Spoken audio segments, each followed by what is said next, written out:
परिता बभूव। यत्कामास्ते जुहुमस्तन्नो अस्तु वयं स्याम पतयो हृदीयाम्।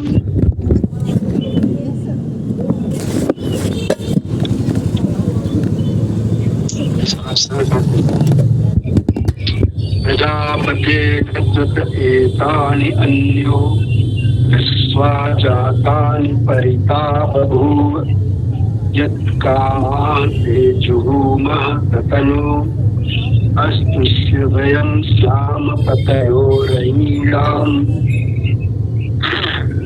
ग्रंथ में पहला शब्द है प्रजापति, जो प्रजा का पालन करे, प्रजाओं का पालन करने वाला। ये प्रजापति जो कि ये प्रजापति सब संबोधन दिया गया है, तो इसको बोलिए कि प्रजाओं का पालन करने वाले। एतानी तो बहुवचन में चला गया, तो न मतलब नहीं, स्वत तुमसे या तुम्हारी तरह, अन्य दूसरा, ये सर्वनाम की तरफ चला जाता है शब्द। विश्वा जातानि, विश्वा सभी, समस्त, जातानि उत्पन्न हुए प्राणी, जात जंतु से आ गया।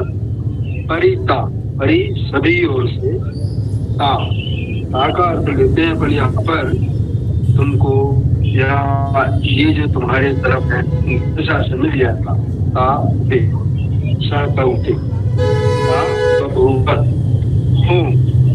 भू धातु बभू तो हुआ।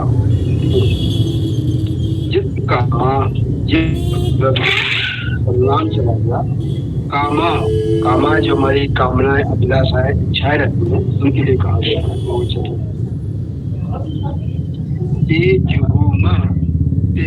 ये तुम्हें सर्वनाम में आ गया। जुहूम ये आता अपना अपने बुलाना, आदान प्रदान करना, उस आशय में चाहता है, समर्पित करते हो। तत्व नो, तत् मतलब वह, हमें, हमारी, तो नो भी नाम है, सर्वनाम है। अस्तु वयम, अस्तु अस्त से हो गया, तो अस्त अस्तु हो गया। ओ वयम सब, हम, आवाम, वयम, श्याम, फिर धातु से हो, होना, हम सब हो। क्या पतयो, पतयो मतलब अधिपति, स्वामी, रक्षक, पालक, पालन करने वाले, रक्षा करने वाले हो, अधिपति, स्वामी हो। रई जो आता है प्रगतिशील, गतिशील, पर उसको चूंकि धन के लिए भी कहा जाता है। धन गतिशील है, जो कई बार अपन लोग बोलचाल में लक्ष्मी तो चलता है, कर यहाँ कर वहाँ, तो उसी तरह से धन ऐश्वर्य जो होता है वो भी गतिमान होता है, एक जगह स्थिर नहीं रहता। इसलिए कहा है हम मत करो, थोड़ा सा संभल के रहो। हमारे पास है, कल किसी और के पास था, आप जाएगा, किसी को पता नहीं है।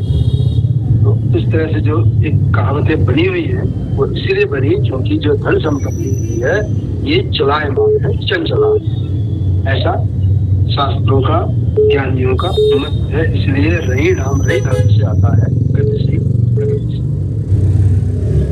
अब इसका अर्थ करने का प्रयास करते हैं। प्रजापते न तत्एतानि अन्यो, हे प्रजापते तुम्हारे साथ यहाँ दूसरा और कोई नहीं है, न अन्यो। विश्वा जातानि परिता बभूव, समस्त उत्पन्न हुए सभी ओर से तुम्हारे जैसे ही हैं या तुमसे ही उत्पन्न हुए हैं। यत कामाते जुहूम तपनो, जो कामनाएं हैं वे भी उस तुम्हें ही बुलाती हैं। अस्तु वयम श्याम पतयो रणीनाम, अस्तु मतलब हम सब हों, कैसे हो, हम सब हों धनों के स्वामी, रक्षक, पालन करने वाले। ये इसका अर्थ है। अब इसका भावार्थ पढ़ते जो अपने वेदांत में आया हुआ है। प्रजा का अर्थ है विशेष रूप से उत्पन्न हुआ, और प्रजापति उस का अतिथि ईश्वर स्वामी है। जो कुछ भी सृष्टि में उत्पन्न हुआ है उस परमात्मा से परे, उससे अन्य कुछ भी नहीं है। सब कुछ परमात्मा ही है। प्रकट विविध रूप उसी के हैं। हम जो भी कामना करते हैं वे सभी परमात्मा को समर्पित कर देते हैं, तो हमारी कामनाएं पूर्ण हो जाती हैं। हम रही अर्थात प्रगति विद्या दिव्यवाणी वेद के स्वामी अधिकारी तथा शिक्षकों की ही प्रार्थना है। जुहूम का अर्थ है हम दान करते हैं, समर्पित करते हैं, आदान प्रदान करते हैं। हम परमात्मा के साथ आदान प्रदान करते हैं तो उसके हो जाते हैं। ये अपना वेदांत का भावार्थ है। अब देखते हैं व्याकरणाचार्य गंगा साहेब शर्मा जी क्या लिखते हैं।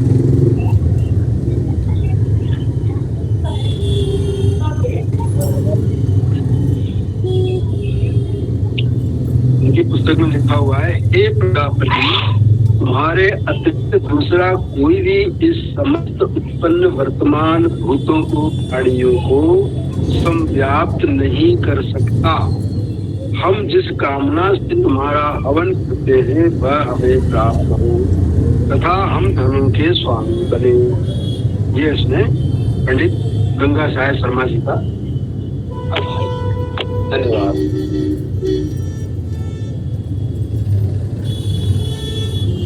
जी बहुत सुंदर। ये हाँ कृषि सिंह जी बोलिए। अगर ये आर्य प्रकाशन का मैं पढ़ दूं गुरुदेव, इसमें है प्रजापति, हे प्रजा के स्वामी, स्वत अन्य आपसे भिन्न कोई एका इन का उन विश्वास समस्त जातानि उत्पन्न हुए पदार्थों पर न नहीं परिबभूव अध्यक्ष होता है। यत् कामाः, जिस कामना वाले हम ते जो उपासना करें, तत् वह न हमें अस्तु मिले। वयम हम रैणाम धनों के पतयः स्वामी होवे। ये दिया हुआ गुरुदेव पदार्थ में। ये बिल्कुल ठीक है। सभी का अर्थ लगभग एक समान ही है ना। इसमें सीधी सरल बात है, कहीं कोई कह सकते हैं कोई जटिलता नहीं थी, तो सबका अर्थ एक सा ही आ गया है। मुझे तो ऐसा ही लगा। ताकि आप लोग अपनी बात रखें।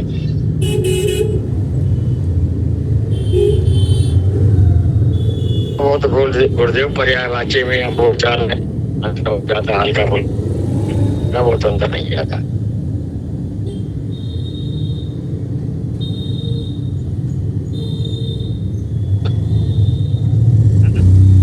इसमें पहला पद जो था प्रजापति, ये प्रजापति का संबोधन रूप है, जो प्रजा का पति है। पतया पति का बहुवचन है, बहुत से पति। अब यही देखने की बात है कि ये पति का बहुवचन पतया हो गया, ठीक। अब ये तो कोई विवेक न लगाए, इसका शब्दशः अर्थ न करे, हम व्याकरण सम्मत धातु अर्थ न करें और सहज भाव से कह दें ये पति का बहुवचन पतया। इसे समय कह सकते हैं पति पत्नी, किसी पत्नी का पति, तो कह दें ये पतिया का अर्थ किसी पत्नी की जो बहुत से पति हैं वे सब। अब ने यही लोग करते हैं, थोड़ा सा कुछ अपनी ओर से जोड़ा, पतिया का अर्थ उन्होंने पति का बहुवचन बहुत से पति कर दिया, और पत्नी के या नारी के अपनी ओर से इतना सा जोड़ दिया और हो गया किसी नारी के बहुत से पति। बोले देखो भाई, वेद में एक नारी के बहुत से पति होने की बात इस मंत्र में कही गई। तो हम लोग यही कहते हैं कि भैया ये नारी के तो आपने जोड़ दिया है, और पतया पति का बहुवचन है, इतना तो ठीक है, लेकिन धातु जब आप करेंगे तो पता चलेगा कि पति ऐसा कोई रूढ़ नहीं है, केवल पत्नी का ही पति होता है। यहीं पर आया प्रजापति, वो पूरे प्रजा का भी पति है, ठीक है ना। प्रजापति मतलब वो तो संपूर्ण प्रजा का पति है, जैसे समय राष्ट्रपति होता है। हाँ बिल्कुल ध्यान आया, यूं देखिए है ना, ये प्रजापति वैसे ही है जैसे राष्ट्रपति है। वैसे तो प्रजापति हाँ हमने परमेश्वर के लिए कहा है, बिल्कुल ठीक है, लेकिन यदि ये आध्यात्मिक अर्थ हुआ परमेश्वर के लिए कहा है, तो कोई आधिदैविक लौकिक अर्थ में कहना चाहे तो प्रजापति वो हमारे समाज राष्ट्र के जो प्रजा है उस प्रजा का अधिपति राजा के लिए कह सकता है, तो प्रजापति वैसा ही शब्द हो जाएगा जैसे राष्ट्रपति होता है। विधान है किसी कवि ने यूं कहे हास्य में ही कहा भी था कि राष्ट्रपति का चुनाव था तो उसने कहा देखो भाई इस चुनाव में मैं भी खड़ा हो रहा हूँ, ये चुनाव में भी लड़ रहा हूँ। बोले प्रिय, यदि मैं इस चुनाव में जीत जाऊंगा तो सिर्फ तुम्हारा नहीं राष्ट्रपति कहलाऊंगा। अभी तो मैं सिर्फ तुम्हारा पति हूँ, और यदि ये चुनाव जीत गया तो पूरे राष्ट्र का पति कहलाऊंगा। ऐसे ही प्रश्न था, ये पुरानी ही बात है कि भाई यदि किसी महिला की बात थी, अब नाम नहीं लूंगा, वो प्रमुख राजनेताओं में है, लोग समझ भी सकते हैं, ये हुई कि देश में राष्ट्रपति प्रणाली हो, राष्ट्रपति को ऐसा दिया जाए, राष्ट्रपति बनाया जाए। तो बोले यदि महिला को राष्ट्रपति बनाया गया तो क्या उसे राष्ट्रपति नहीं कहा जाएगा? निश्चित रूप से ये या तो हास्यपरिहास की बात है या फिर हास्यास्पद है, मूर्खतापूर्ण है। तो पति का शाब्दिक अर्थ है ऐश्वर्यवान, अर्थात ईश्वर या शासक। पति का जो शाब्दिक अर्थ है स्वामी जैसे कहा गया, स्वामी। और स्वामी अभी भी संबोधन में है, पत्नी के संबोधन में स्वामी शब्द संस्कृत साहित्य में भी मिलता है और व्यवहार में अभी भी कहीं ना कहीं मिल ही जाता है। बिल्कुल नई पीढ़ी में तो संभव नहीं है, जो इस समय वातावरण बन गया है महानगरों में, एक दूसरे को प्रेम से नाम से बुलाते हैं, उसमें कोई दोष नहीं है, लेकिन प्राचीन साहित्य में आपको स्वामी संबोधन मिलेगा। एक दूसरे के स्वामी हैं ऐसा भी कह सकते हैं। स्वामी और स्वामिनी शब्द पर पत्नी के लिए मिलते भी हैं, दोनों ही बातें हैं। तो शाब्दिक अर्थ इसका अधिपति जैसे स्वामी, ईश्वर आदि ही होता है, और ये शाब्दिक अर्थ लेकर ही हम वेद मंत्रों का सही अर्थ जान सकते हैं। यदि पद को देखकर हम पत्नी का पति जैसा अर्थ कर दें, एक उदाहरण के लिए ऐसे बातें आती हैं तो थोड़ा प्रयास करते हैं कि इससे बात स्पष्ट हो जाएगी कि वेद के शब्दों का हमें व्याकरण सम्मत धातुज अर्थ ही करना है। लोक प्रचलित अर्थ को लेकर वेद मंत्रों का सही अर्थ नहीं समझा जा सकता। यह सिद्धांत हमें प्रमुखता से समझ लेना है। मैं यही कहना चाहता था। आगे आप लोग जो उचित समझे बात को आगे बढ़ा सकते हैं।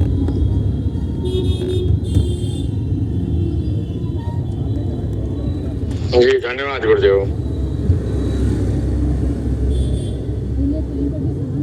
जी भैया, ये कोई और बात हो, कोई साथी कुछ कहना चाहे तो रखिए, आगे बढ़ते हैं।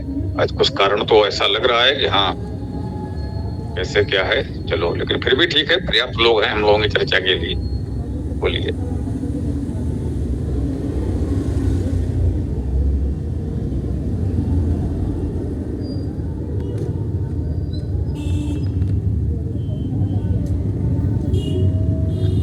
तो ऐसा लग रहा है आज कुछ विशेष चर्चा करने के लिए है नहीं, कल ही आज का भी हो गया ऐसा मान लिया जाए। कल बच्चे जुड़ गए थे तो लंबी चर्चा चली, इतना तो मुझे भी ऐसा, जब ये समाप्त हुआ तब मैंने देखा इतना समय हो गया है। मुझे तब तक ये कह सकते हैं बिल्कुल भी अनुभूति नहीं थी कि इतना अधिक समय हो गया है। मुझे लग रहा था अभी ऐसा ही होगा। तो खैर कोई बात नहीं, जो हुआ अच्छा हुआ। बच्चों तक बात पहुंचनी चाहिए, नई पीढ़ी को वेद की जानकारी मिलनी चाहिए। तो जो भी चर्चा हुई अच्छा रहा। आज देख लीजिए, कुछ किसी को कहना हो, रखना हो तो रखिए, नहीं ठीक है। चलिए, समय है तो यही हो सकता है। हरीश जी, वेदांत तक अधिका पाठ करके ही समापन कर लें। आज समय है तो यही कर लिया जाए। ठीक है, कुछ कहना हो, कोई प्रश्न आदि हो तो रखें या फिर समापन की ओर बढ़ा जाए।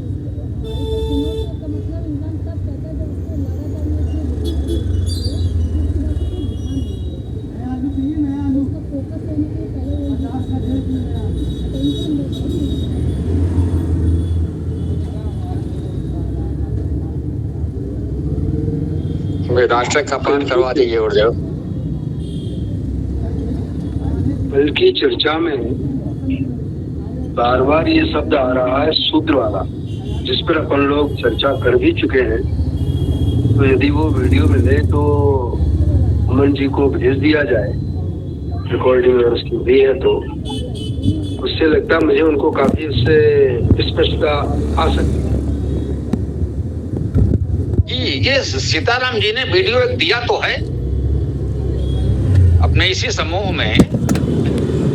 सीताराम जी ने वीडियो दिया तो है। वैसे ये ठीक है, वीडियो मैंने देखा नहीं, लेकिन मैंने कहा था तो मैंने मान लिया वही होगा। ये मैं स्वीकार करता हूँ, मैंने देखा। चाहे तो थोड़ा सा देख लें और वो वीडियो को भेज भी सकते हैं, या वो जुड़े हुए हैं समूह में उसी वीडियो पर अपनी टिप्पणी दे सकते हैं कि हाँ भाई ये वही वीडियो है और इसको सभी देख लें, है ना। तो इस तरह का भी कर सकते हैं। अमन जी को टैग भी कर सकते हैं, जो लोग ये विद्या जानते हैं कुछ कर देते हैं, जैसे उनका नाम ये जो भी ये लिख कर आ जाता है कि हाँ उनको है, तो उनको विशेष रूप से। वैसे तो वो बहुत अधिक आते नहीं हैं, तो वैसे भी लोग देख ही लेंगे, तो उस वीडियो को देख सकते हैं। दिया है सीताराम जी ने। क्योंकि ये सब जो है समाज में बड़ा ही क्या कर सकते हैं उसको, गंभीरता, जटिलता, उपद्रव मचाए हुए है। तो निश्चित रूप से इसके ऊपर चर्चा बृहद और विहंगम रूप से होना चाहिए, ताकि ये दूर दूर तक जाए और अपने ग्रुप के अलावा अन्य ग्रुपों में भी इसको भेजा जाना चाहिए, जो भी ग्रुप अपने से संबंधित है। जी वो हाँ, उसको देख लीजिएगा जो सीताराम जी ने समूह में दिया हुआ है, और निश्चित रूप से उसको अधिक से अधिक लोगों तक पहुंचाया जाए। हमने गौरव से भी कहा था कि देखना ये वीडियो मिल जाए तो इसको अधिक से अधिक लोगों तक पहुंचाया जाए, जिसे कहते हैं कि बिल्कुल वायरल हो जाए, वहां तक पहुंच जाए कि जहां इसके ऊपर गंभीरता से चर्चा करनी पड़े लोगों को। जो इस स्तर के लोग हैं जो समाज को प्रभावित कर रहे हैं, जो कहें मीडिया में भी इस पर एक बार चर्चा हो जाए, वो तभी होगा। जो वायरल हो जाते हैं उसको फिर वो लोग देखते हैं, देखना पड़ता है, जो भी कह लीजिए। तो यदि इसको बहुत अधिक लोगों तक पहुंचाया जा सके, लोग पक्ष विपक्ष में जो कहना कहें, लेकिन एक बार चर्चा तो हो, ये बात ठीक है। तो सभी लोग प्रयास करें इसको अधिक से अधिक पहुंचाने का। हम लोग भी देखेंगे जो भी संभव है। मुझे ऐसा लगा कि अपन ने इस वीडियो में समाज का एक पहलू रखा है, श्रीमद् भगवद गीता का भी पक्ष आ चुका है, वेद के मंत्रों अपन ने इसमें स्पष्टीकरण किया हुआ है। तो ये सारी बातें आने के बाद अगर ये वीडियो सामने वायरल होता है, जो अपने आप को शूद्र के नाम से घृणा माने हुए हैं और जो उनके साथ घृणित व्यवहार कर रहे हैं, उनमें भूचाल बचना चाहिए, और भूचाल बचने के बाद साम्यता भी आना चाहिए।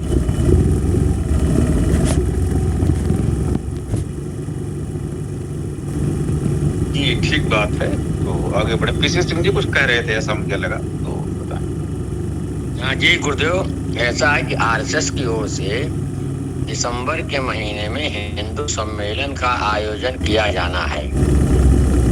तो चर्चा ये प्रारंभ हो गई है, बैठकें भी हो रही हैं, लेकिन मैं स्वयं ये नहीं सोच पा रहा हूँ कि कैसे किया जाए। कुछ लोग कीर्तन की बात करते हैं, कुछ और पांडाल के फलाना ठिकाना इस तरह से, लेकिन उनके दिल में कैसे ये बात बैठे जिनको कि तथाकथित हम लोग शूद्र कहते, समाज शूद्र कह रहा है। एक दिन आपने जिक्र किया था कि सबको जनेऊ धारण कराया जाए, सबको जनेऊ आपने कहा था, मुझको अच्छी तरह से याद है। तो एक तो ये भी हो सकता है कि सबको जनेऊ धारण करने के लिए कहा जाए, ये प्रचारित किया जाए कि सभी को जनेऊ धारण करना है, या और कोई चीज हो तो मैं तो कुछ समझ नहीं पा रहा हूँ। गुरुदेव थोड़ा सा आप इस पर अपना सुझाव दें तो अच्छा रहेगा। धन्यवाद जी। ओम नमस्ते महाराज जी। देखिए, जब कोई मुझसे कुछ कहे तो मुझे उतना तो कह लेने दें, उसके बाद अपनी बात रखें। इतना तो रखें कि अगर किसी ने मुझसे कुछ चाहा है तो बात हो जाए। तो जी, ये जनेऊ यज्ञोपवीत की बात मैंने की थी, बिल्कुल ठीक बात है। तो यदि वास्तव में सनातनियों में एकता लानी है तो ये एक अच्छा माध्यम हो सकता है। यदि जातिवाद को तोड़ना है तो मुझे लगता है इस समय उचित माध्यम यही है। घर घर वेद, जन जन वेद जो हम कह रहे हैं, घर घर में वेद स्थापना कराइए और जन जन को वेद पढ़ाने के लिए वो कहते हैं जनेऊ पहनाना है, मतलब वेद पढ़ने के लिए जनेऊ पहनना चाहिए। तो यूं कहिए कि उसको जनेऊ पहना दीजिए, यज्ञोपवीत धारण कराइए। वो एक प्रकार का संकल्प होता है कि मैं वेद पढ़ूंगा। उपनयन संस्कार जो होता है उसको आप इसी रूप में माने, वेदारंभ संस्कार भी कहा जाता है। तो उसका भाव यही है कि यज्ञोपवीत एक प्रकार का संकल्प है, प्रमाण है, प्रतीक है कि यज्ञोपवीत धारण किया है, मैंने संकल्प लिया है, अब मैं वेद पढ़ूंगा, नियमित रूप से वेद का स्वाध्याय करूंगा। तो उन बस्तियों में जाइए, उन घरों में जाइए, घर में वेद स्थापना कराइए, वेदायन वेदाष्टक जो संभव हो। पूरा वेद तो व्यवहारिक रूप से नहीं हो पाएगा, हम मानते हैं। तो वेदायन वेदाष्टक या अन्य कोई वेद की पुस्तक जो संभव हो, घर में एक वेद की पुस्तक रखवाइए तो कह दीजिए घर के सभी लोग उसको प्रातः सायंकाल संध्या करते के नाम पर प्रणाम तो कर ही लें। और यदि घर में कोई थोड़ा बहुत भी पढ़ सकता हो तो एक मंत्र उसका पढ़ दिया करे, है ना। एक मंत्र, एक सूक्त, जिससे जितना संभव हो पढ़ दिया करे। यज्ञोपवीत पूरे परिवार को पहना दीजिए। भाई आपको बाजार से खरीद कर ले जाना पड़ेगा और वो उनको पहनाते जाइए। वही बात है कि भाई अब इस अभियान में ये भी कह सकते हैं कि ऐसा भी ना रखें कि भाई कौन क्या दे रहा है, ले रहा है। यदि हम सक्षम है निःशुल्क देने में तो भाई इस अभियान में हम निःशुल्क भी दे दें, वो स्वीकार कर रहा है, यही बहुत है। अगर वो अभी सक्षम नहीं है या उतना प्रमुख नहीं है, हमने पैसे की बात की, उसने कहा अच्छा ये भी इस बहाने से कुछ पैसा लेने, चंदा बटोरने आ गए, तो लगे ऐसा माहौल बनना, नहीं हम आपसे कुछ नहीं मांग रहे हैं, 1 रुपया आपसे नहीं लेंगे, आप इसे स्वीकार करें, धारण करें, यज्ञोपवीत धारण करें। आप सनातनी हैं, यदि आप सनातनी हैं तो यज्ञोपवीत धारण करें, ये आपका प्रतीक है। और वेद हमारा मुख्य ग्रंथ है, उसका एक अपने घर में रखिए, उसे प्रातः सायंकाल सभी लोग प्रणाम तो कर ही लें। और घर का कोई भी व्यक्ति जिसको भी आप समझते हो वो पढ़ सकता है, एक मंत्र एक सूक्त पढ़ दिया करे।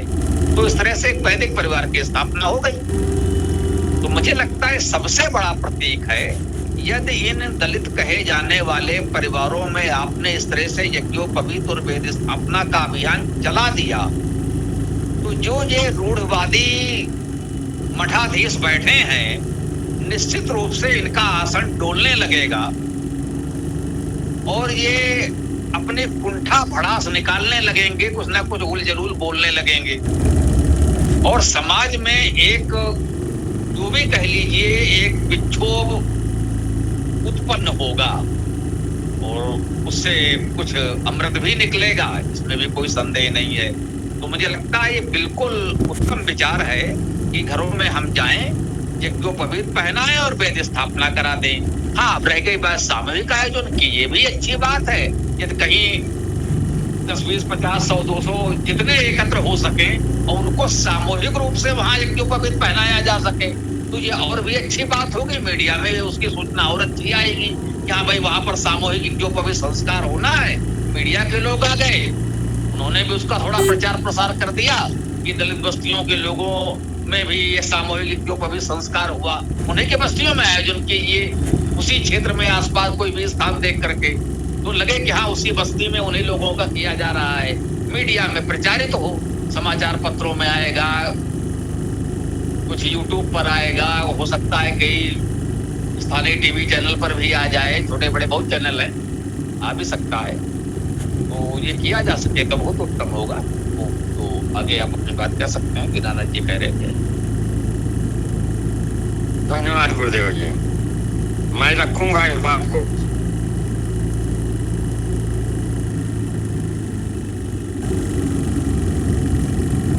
जी संघ स्वीकार कर ले तो बहुत अच्छा होगा।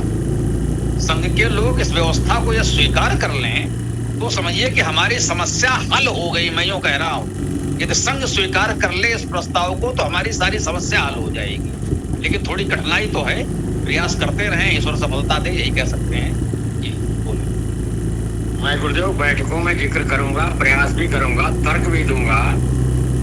देखिए कहाँ तक सफलता मिलती है, अलग बात है। जी ओम नमस्ते। मैं कहना ये चाह रहा हूँ, क्या महाराज जी आप बैठक में जाएंगे, जाते हैं? पहले ये बताइए।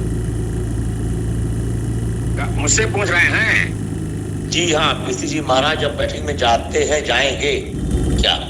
हाँ जी हाँ, जाता भी हूँ, जाऊंगा भी। जी तो उसमें आप ये देखिए, मेरे सोच से लगभग उसमें ब्राह्मण, क्षत्रिय, वैश्य 3 लोग, कई लोग होते होंगे, शूद्र कोई नहीं रहता होगा, मेरा जहाँ तक अनुमान है, जहाँ मुझे नॉलेज है। तो उसमें आप जा करके जब जाते हैं तो पहले जो हम लोगों ने शूद्रों के बारे में उस दिन पढ़ा है परसों, यह मंत्र वहाँ पूरा व्याख्या के साथ सुना दीजिए या वेद का मंत्र दे दीजिए। आप लोग गूगल में भी है, खोज लीजिए। यजुर्वेद का अध्याय 30 में जो है 5 से 22 तक, 5, 6, 2 बस है। 1 से 4 तक तो प्रार्थना छोड़ दीजिए, 5, 6, 2 मंत्र बस है। अब उसका पहले लोग बोलिए, आप लोग खुद गूगल में फोन उठाइए, गूगल में खोलिए शूद्र कौन है, उसके बाद तब यह रखिए चाहे सब पे कोई पढ़ा दिया जाए, तब वो स्वीकार करेंगे। क्योंकि आप ये हमारे कार्य को नहीं मानेंगे। उनको पहले गूगल अपना फोन खोलिए, गूगल खोलिए, गूगल में बोल करके या लिख करके निकालिए, फिर तब लोग समझाएंगे। मेरा उद्देश्य यह है। ओम नमस्ते। ये ठीक कहा आपने। देखिए ऐसा है कि बैठक में जाएंगे तो आप वहां अपना प्रस्ताव रखेंगे, भाई हम ये चाहते हैं इस तरह से सार्वजनिक रूप से इन सभी परिवारों में यज्ञोपवीत संस्कार भी हो और वेद स्थापना भी हो, सब लोग वेद पाठ आरंभ करें। तो निश्चित रूप से वहां कुछ लोग खुसफुसाहट होगी, कुछ लोग आपत्ति करेंगे, कोई ना कोई बहाना बनाएंगे। जी ये ध्यान रखिएगा, ये महत्वपूर्ण बात आ गई, आपने बहुत सही बात कही है। तो सीधे सीधे कोई भी आपके इस प्रस्ताव का विरोध नहीं करेगा, ये ध्यान दीजिएगा।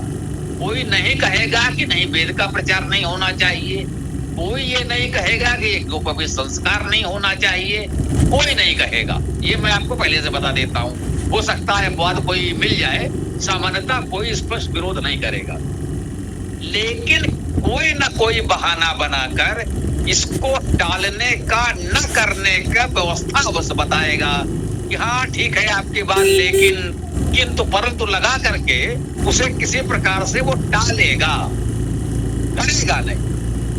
अनुभव है हमारा भी इन लोगों के साथ बहुत अच्छा। तो ये सीधे मना भी नहीं करेंगे, लेकिन करेंगे भी नहीं। तो उसमें सावधान रहना है। यदि कोई ऐसा प्रश्न कर दे कि भाई इसमें गड़बड़ है, तब तो आप गूगल या पुस्तक खोलकर दिखाएंगे, वो उसकी बात ही नहीं करते, वो टाल देते हैं। उनका तरीका है कि टाल जाओ, तो कभी चर्चा में आएंगे नहीं, वो जानते हैं, उनको दिखाना कुछ नहीं, वो सब देखे हुए हैं, वो जानते हैं और जानबूझ करके उससे बचते हैं। इसको जो समझिए कि कोई व्यक्ति सो रहा है तो आप सरलता से जगा सकते हैं, लेकिन वो जागे हुए हैं, सोने का दिखावा कर रहे हैं, उनको जगाना बहुत कठिन है। ये मान लीजिए ये वो लोग हैं। जैसे आपने एक बार कहा था, हमको याद है कि ऐसा इतना कठिन कर दीजिए, पहले संस्कृत पढ़िए, अष्टाध्यायी पढ़िए, व्याकरण पढ़िए, तब वेद पढ़ सकें, तो कोई प्रॉब्लम नहीं करेगा। इसी तरह से इसमें जो है पहले हम प्रमाण ही देते फिरेंगे तो कोई नहीं सुनेगा। हम सीधी सीधी बात करेंगे, अगर कोई आपत्ति करेगा तब मैं प्रमाण दूंगा।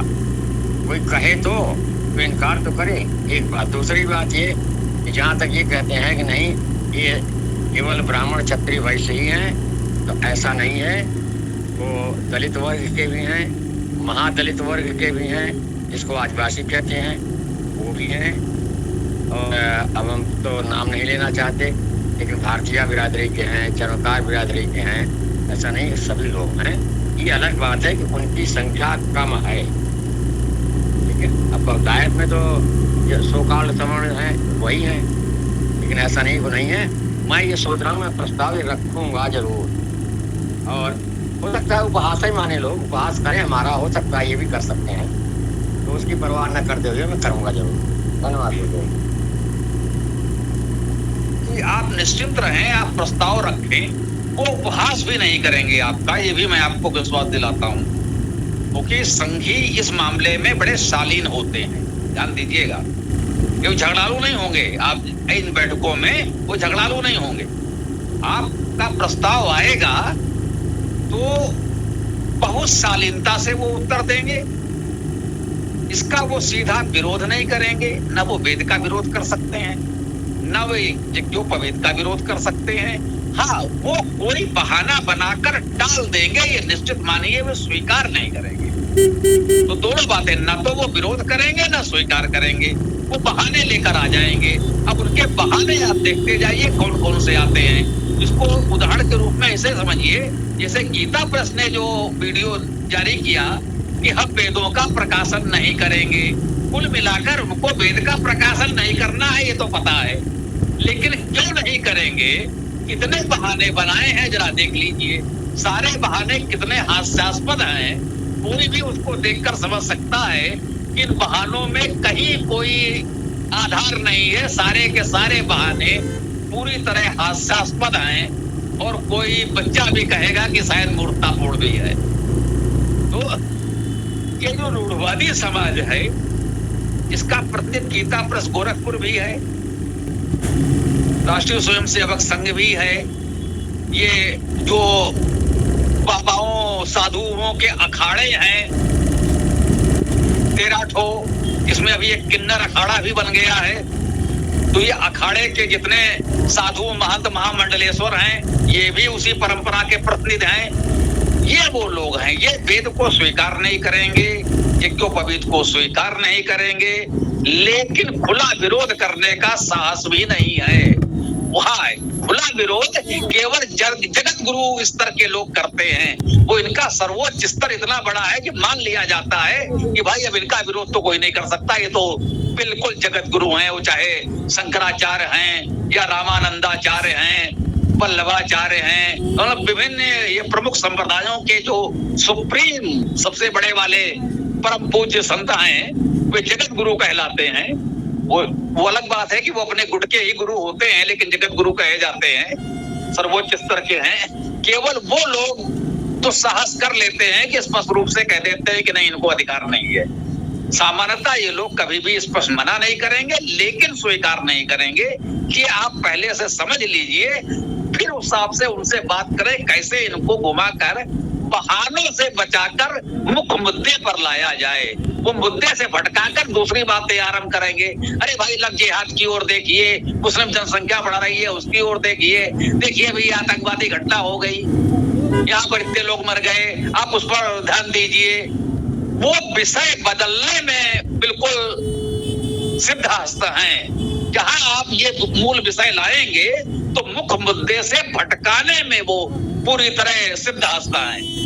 तो उनको मुख्य मुद्दे पर खींचकर लाना बड़ी बात है। वो आपको भटकाएंगे, लेकिन आप भटके नहीं, उनको खींच कर वही लाए कि भैया पहले इस पर 2 शब्द आप बोल दीजिए, आप जो कह रहे हैं वो ठीक है, उस पर भी बात करेंगे, लेकिन हमारी बात पर भी आप कुछ बताएं कि ये कैसा रहेगा। तो ये करना पड़ेगा इन लोगों के साथ, क्योंकि हमारी भी चर्चा होती रहती है इन लोगों से। गुरुदेव, मेरा स्वयं का ये विचार है, सोच रहा हूँ मैं, रोली, चंदन, जनेऊ और वेदाष्टक, ये मैं अपनी ओर से निःशुल्क उपलब्ध कराने के लिए उनसे कहूँगा। ये मैं उपलब्ध करा दूंगा निःशुल्क में, अपनी बस्ती में। हर बस्ती तो नहीं मैं लेता, लेकिन अपनी बस्ती में भी करा दूंगा। इस तरह का प्रस्ताव मेरा रहेगा। अब वो क्या कहते हैं क्या नहीं कहते हैं, आपको फिर जैसा होगा फिर आपको बताएंगे। धन्यवाद जी। ओम नमस्ते। ओम नमस्ते किसी जी महाराज, मैं आपसे कहना चाहता हूँ कि आपके बस्ती के लोग आपको जानते हैं, 2-4 लोगों को ग्रुप में जोड़ दीजिए ना, फोन उनके पास होगा ही, 2-4 लोग गोष्ठी में जुड़े, वो खुद अपने आप बताएंगे ये गोष्ठी में ऐसी होती है, बेस सबको पढ़ना चाहिए, पढ़ाना चाहिए, वो लोग जान सके। ओम नमस्ते। धन्यवाद। वो तो खैर प्रयास करेंगे ही हम, लेकिन जो एक जो बात आई है उसके विषय में कह रहा हूँ। धन्यवाद।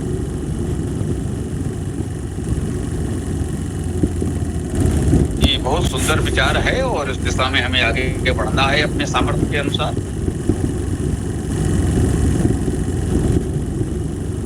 जी, यदि अनुमति हो तो मैं कुछ आगे और कहना चाहता हूँ, थोड़ा इस सब्जेक्ट से हट करके। जी बोलिए बोलिए। जी, हमारा रामायण हुआ या महाभारत हुआ, रामायण काल में राम के जीवन में, राम की जीवनी ही है, उनके जीवन में ऐसा कुछ है क्या जहाँ ब्राह्मण लोग सपोर्ट किए हैं?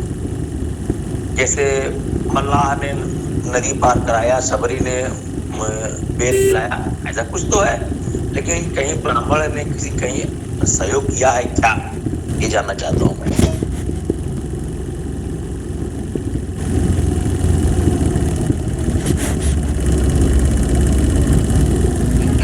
देखिए वैसे तो उस समय जातियों जैसा कुछ होता नहीं था। जो आचार शिक्षा दे रहा है, आज की भाषा में चाहे तो उसे ब्राह्मण कह लें, तो ऐसा तो नहीं है। गुरु वशिष्ठ तो कहे ही जा रहे हैं, गुरु वशिष्ठ उनके कुलगुरु हैं और निश्चित रूप से उनका मार्गदर्शन संरक्षण परिवार को या कहें उस रघुकुल को प्राप्त रहा है, इसमें तो कोई संदेह नहीं है। विश्वामित्र जी उनके मुख्य मार्गदर्शक रहे, इसमें कोई संदेह नहीं है। हो सकता है आप कह दें कि वो क्षत्रिय कुल से आते हैं, लेकिन वो महर्षि हो गए तो उनको महर्षि ही नहीं ब्रह्मर्षि का पद सम्मान प्राप्त हुआ, ये भी सत्य है ना। परशुराम जी का भी आशीर्वाद उन्हें प्राप्त रहा है, इसमें भी कोई संदेह नहीं है। और ऐसे बहुत से लोगों का आशीर्वाद राम को प्राप्त रहा है। भरद्वाज के यहाँ भी वो गए, उनका भी आशीर्वाद मिला, तो इसमें कोई संदेह नहीं है। विभिन्न ऋषियों महर्षियों से राम का संपर्क रहा, उनका आशीर्वाद भी उनको प्राप्त हुआ, तो ये नहीं कह सकते कि उनका संरक्षण नहीं था। उनसे और आप अपेक्षा क्या कर सकते हैं? भाई वो तो आचार्य हैं, तो शिक्षण आपको शिक्षा दे सकते हैं, मार्गदर्शन दे सकते हैं, आशीर्वाद दे सकते हैं, उनसे और आप क्या अपेक्षा करते हैं? और इतना संरक्षण तो राम को क्या सभी लोगों को प्राप्त रहा है। ये बात ध्यान रखें, ये जातियां कलयुग की देन हैं। सतयुग त्रेता द्वापर में ये जातियां नहीं थी। मैंने आपको बताया है कि ये आज के जातिवादी ब्राह्मण भी मानते हैं कि द्वापर काल तक जातियां नहीं थी, ये सब कलयुग की ही देन है। और व्यवहारिक दृष्टि से गंभीरता से अध्ययन करें तो हमने कहा ये सारा का सारा आज जिसे आप हिंदुत्व कहते हैं, जातिवाद जिसका प्राण है, ये हिंदुत्व बहुत प्राचीन नहीं है। हिंदुत्व से आशय हिंदुत्व की जो भी मान्यताएं आज आपको दिख रही हैं, ये सबके सब लगभग 1000 वर्षों की हैं। इससे अधिक प्राचीन कुछ नहीं। हिंदुओं की जितनी परंपराएं हैं अधिकांश तो मुगल कालीन है, कुछ होंगी जो उससे